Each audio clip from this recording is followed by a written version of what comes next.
Para सभापति महोदय, आपके माध्यम से मैं राजभाषा समिति से प्रार्थना करूंगा कि वह अपनी अंतरिम रिपोर्ट सरकार को दे दे, ताकि इस संबंध में जो ढील है वह दूर हो। आज संसार के लगभग 100 विश्वविद्यालयों में हिंदी पढ़ाई जा रही है।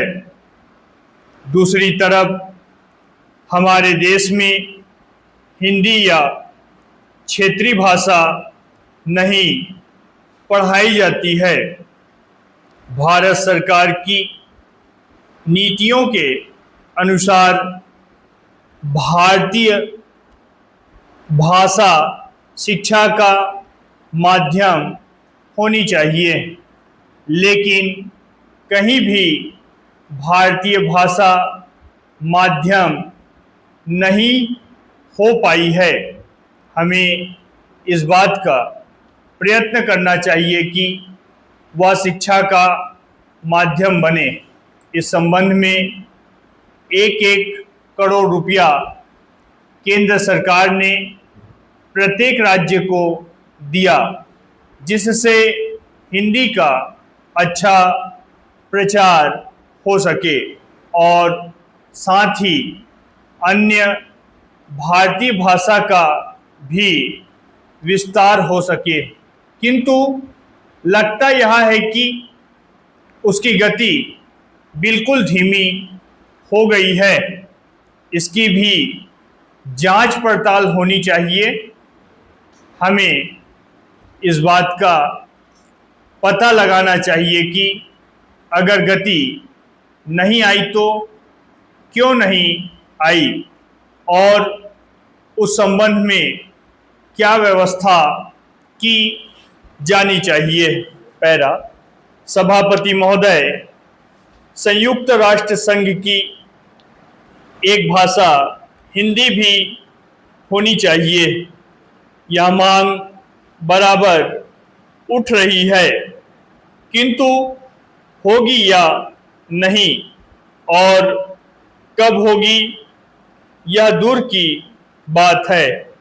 अभी हमारे देश में तटस्थ राष्ट्रों का सम्मेलन हो रहा है। मैं समझता हूं कि भारत की भूमि पर इतना बड़ा अंतर्राष्ट्रीय सम्मेलन पहले कभी नहीं हुआ था। इसका श्रेय वर्तमान सरकार को और श्रीमती इंदिरा गांधी को है, किंतु मैंने सुना है कि वहाँ भी हिंदी भाषा का प्रयोग नहीं होगा। केवल 4 भाषाओं की व्यवस्था की गई है। अगर यह सूचना गलत है तो बहुत अच्छी बात है। हिंदी की व्यवस्था अवश्य होनी चाहिए। अगर ऐसी व्यवस्था नहीं हुई तो जो प्रतिनिधि बाहर से आ रहे हैं वे क्या सोचेंगे। जिस देश की अपनी भाषा नहीं होगी उसकी क्या उन्नति हो सकती है।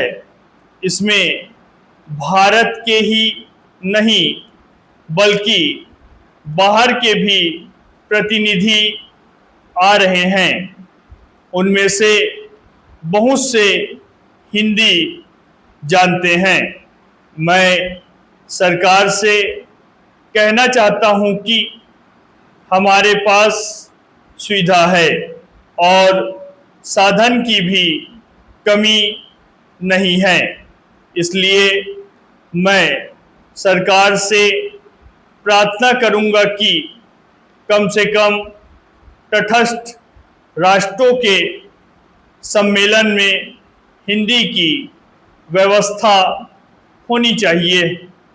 मैं यह भी कहना चाहता हूँ कि हिंदी के संबंध में जो कानून बने हुए हैं उनका पालन अवश्य होना चाहिए। स्टॉप।